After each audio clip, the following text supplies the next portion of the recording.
Hello, welcome to Mrs. B's podcast. This is episode 4. My name is Sarah and you can find me on Instagram and Ravelry as Mrs. B the Knitter. We also have a Ravelry group which if you search Mrs. B's podcast on Ravelry should come up. Please do come and join us. As you can hear, I've got a bit of a croaky voice. I haven't podcasted for a while because I've been very ill with flu and a nasty chest infection. But I'm finally starting to feel better and wanted to come back and say hi to everyone. So I hope you're all well and that none of you have come down with this nasty bug. It seems to be doing the rounds. I'm very sorry if you have had it because it's been rather horrible. Anyway, works in progress. I decided while I was feeling poorly, my knitting kind of fell away a little bit. I just found that my hands were getting really sweaty and I couldn't hold the needles and I was just feeling a bit rubbish, to be honest. And I haven't actually done an awful lot of anything, but what I have done has mainly been crochet since I saw you last. And one of my long-term works in progress is this granny blanket. Oop. Show you there. All lovely pinks and purples. Got a few ends to weave in on the other side. But this is going to be a little kind of bed blanket / snuggle blanket for my middle goddaughter for her birthday in May. I'm going to give it to her along with a couple of books, and she's going to be 9, but she still likes pretty things. And, you know, when I was 9, I still had a handmade quilt on my bed. And since I don't make quilts, I thought I'd make her a crochet blanket. And it's been actually quite easy to do that. Just pick up a square here or there and add the next colour to it, even when I've been feeling a little bit poorly. Did have a bit of a snag. This purple is Sudar Super Soft Aran, and this purple is called Violet, and it's actually been discontinued, so I had to do a mad search online. I managed to find 8 balls of it from an online retailer, so I bought the 8 balls. I probably won't end up using all of them on this, but it was, a bit of a mad dash to find that before it completely ran out. But it's such a lovely purple. And her favourite colour is purple. So her second favourite colour is pink, hence why there's the different pinks. But her favourite colour is purple, and this purple is just lovely, and it's got little flecks of pink in it as well. I don't know if you can see that. And it's really, really nice and soft and snuggly. So that's one of my kind of ongoing works in progress. I have another crochet one. Everyone this year is announcing they're expecting babies, which is lovely. But I was finding again I wasn't really in the mood for knitting, and I wanted to make something that would kind of take shape fairly quickly. And so for a very dear friend of mine who's expecting a baby later this year, I have started a baby blanket. So she doesn't know if she's having a girl or a boy. So I picked colours that I thought, the nice greens, pale yellow, sky blue, and just a little accent of that bright yellow. And just because I was thinking, blue skies, sunshine, rolling green hills. And the pattern for this is Very Pink's Rugged Ripples. Very Pink Stacey, who has the Very Pink channel on YouTube, does some fantastic knitting tutorials, but she also does crochet for knitters. And this is one of the patterns, and I think it's really nice and pretty, and it's just so easy to follow the pattern along. You know exactly where you are, and if you go wrong it's easy to see where and just go back and redo it. So I've just been kind of doing this while I've been watching TV, just kind of backwards and forwards, and it grows so much faster than a knitted blanket would. So that's an ongoing project. Baby's not due for quite some time yet, so I've got a little while. This is about a third of the length that I want for it. So it'll be about 3 times that length. And I'm doing that in Stylecraft Special DK weights. Just nice, easy, washable, soft fabric, and it just is coming up so snugly and really, really nice. And then my last work in progress is knitting. I have been knitting up some socks. So these are for my best friend for her birthday in April. I don't know if you can see, they're a little bit sparkly. Not sure the sparkle's coming up on the camera.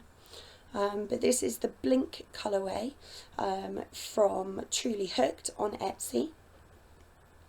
And I've been using it, doing 2 at a time on Magic Loop, and I've been using the outside and the inside of a centre pull ball, which I wound, which is now slightly disintegrating, so I'm going to have to be a little bit careful. I'm just using a simple 4-row repeat, so I'm doing a plain knit row, then a knit 1, purl 1 row, then a plain knit row, then a purl 1, knit 1, so it's coming out and it's giving this lovely kind of fabric. I think I'll probably do a plain foot with that though, just because it's quite a dense fabric that it's coming out, and I'm not sure you'd want that on the top of your foot, kind of under a shoe.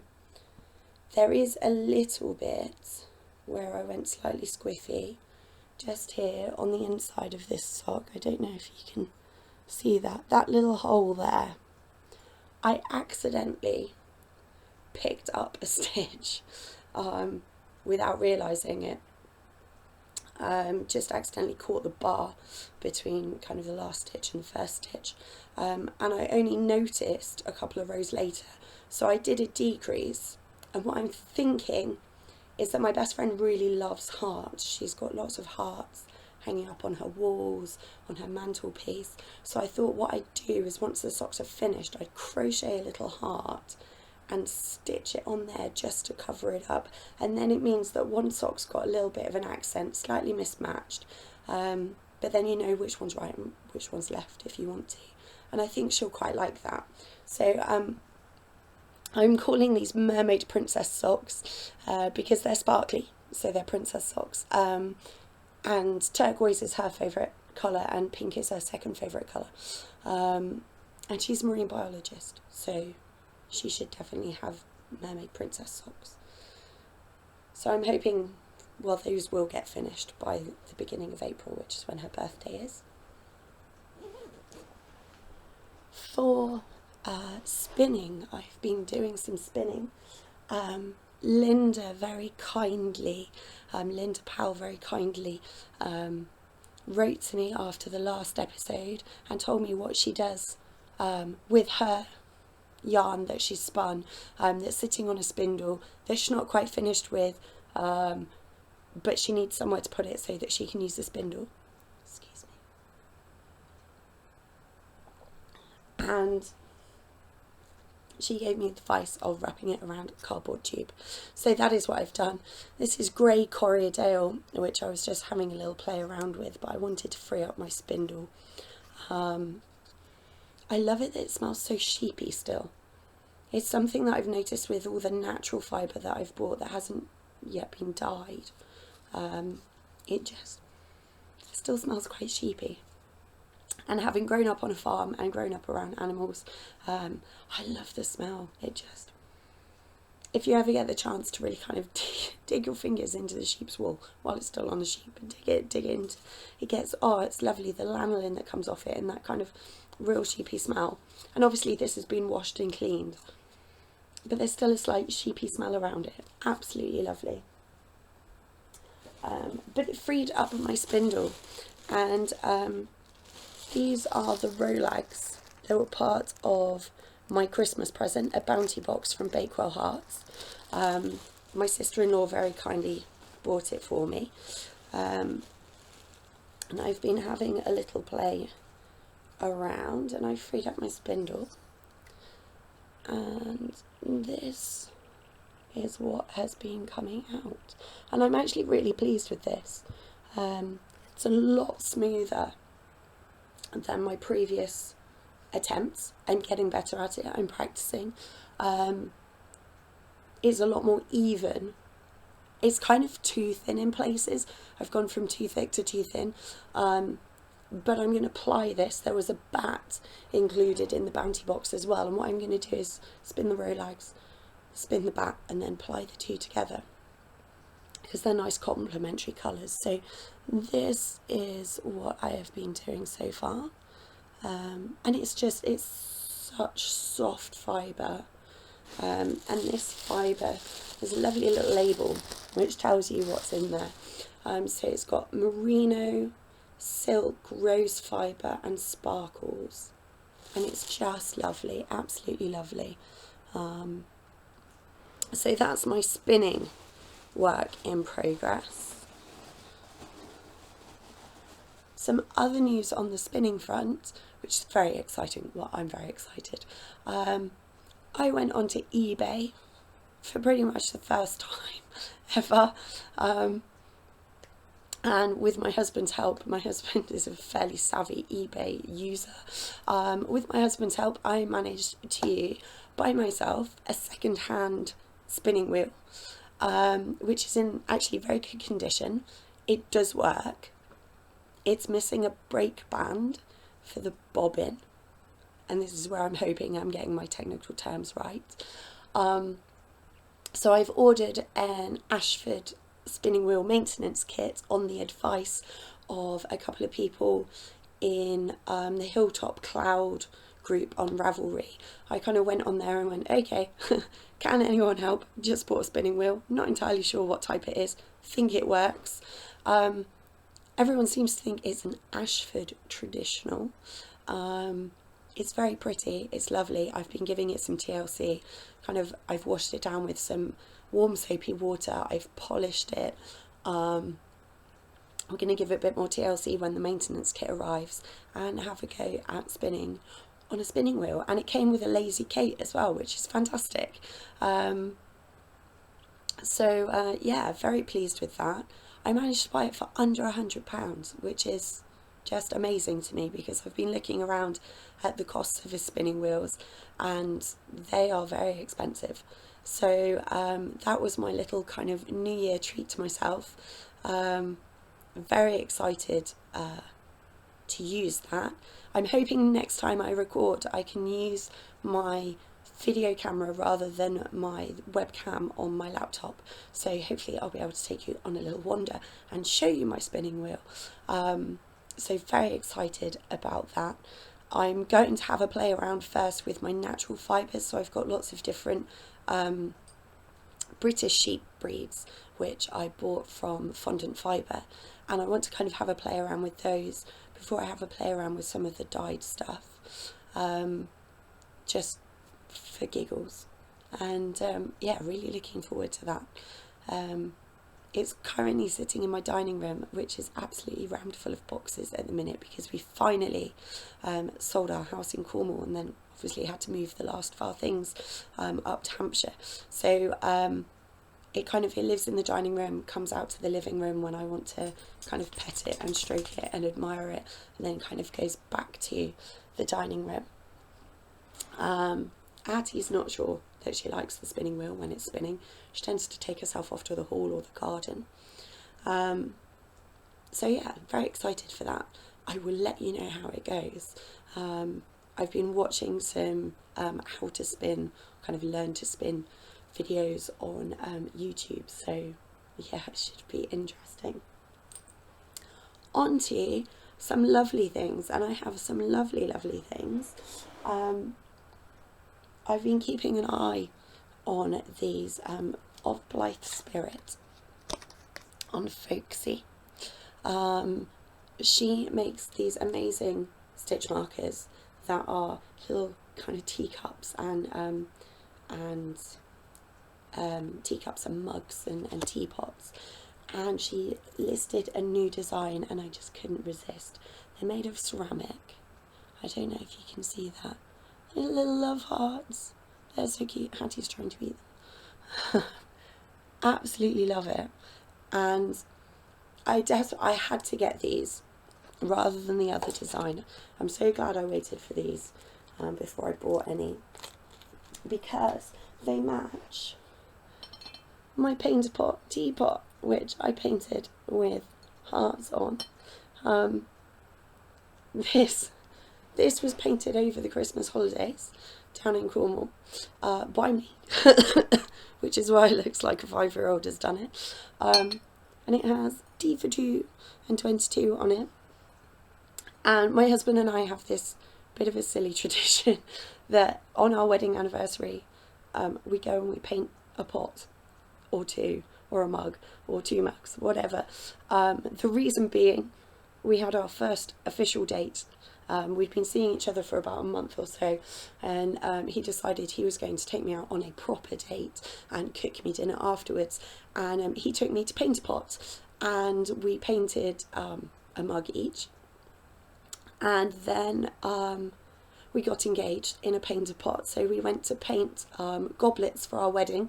We'd already decided we were getting married when we were getting married. The church was booked, the reception venue was booked, but we still hadn't kind of really got engaged. I didn't have a ring.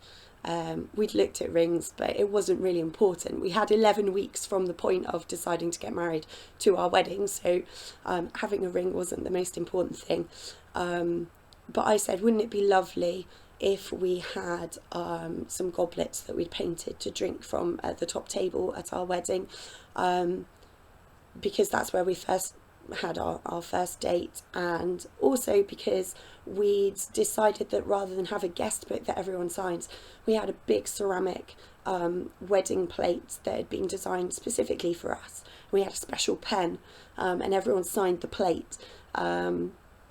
So we have that. We're waiting until we move into our next house, which will be our house, not rented, and so we can put it up on the wall.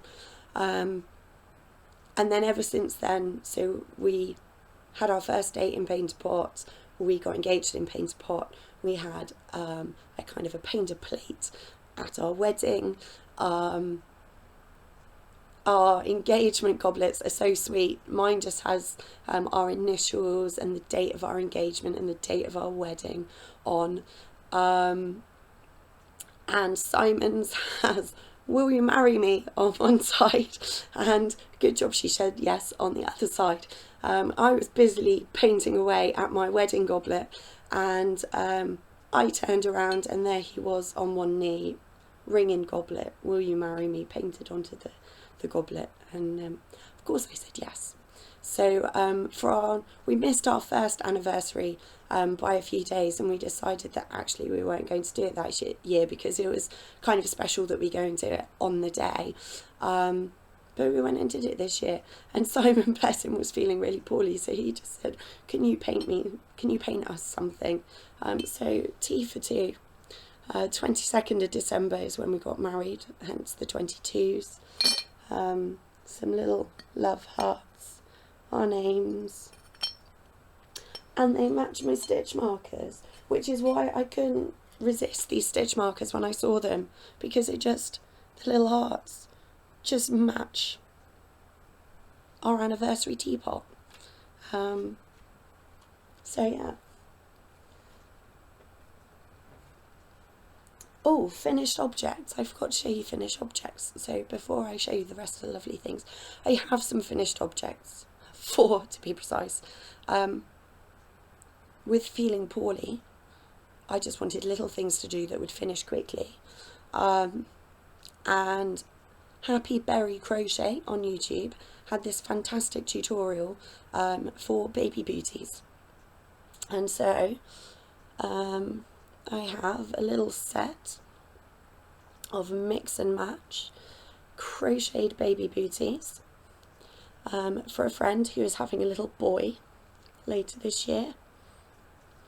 And it's a variegated yarn. It's Patterns Merino double knit weight, and it just turned out a lovely little flock of baby slippers.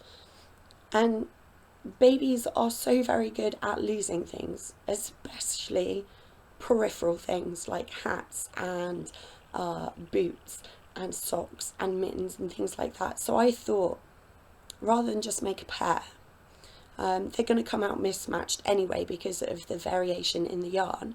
So just make them a little set so they can mix and match to their heart's desire. If they lose one, it doesn't matter. And I'm really chuffed with them. It's a really lovely pattern. It's not written down anywhere. You kind of follow along with the video tutorial, but really easy to remember once you've done it a couple of times. And I just kind of got addicted. I just kind of kept going and going and going, and that is what has been the result of that.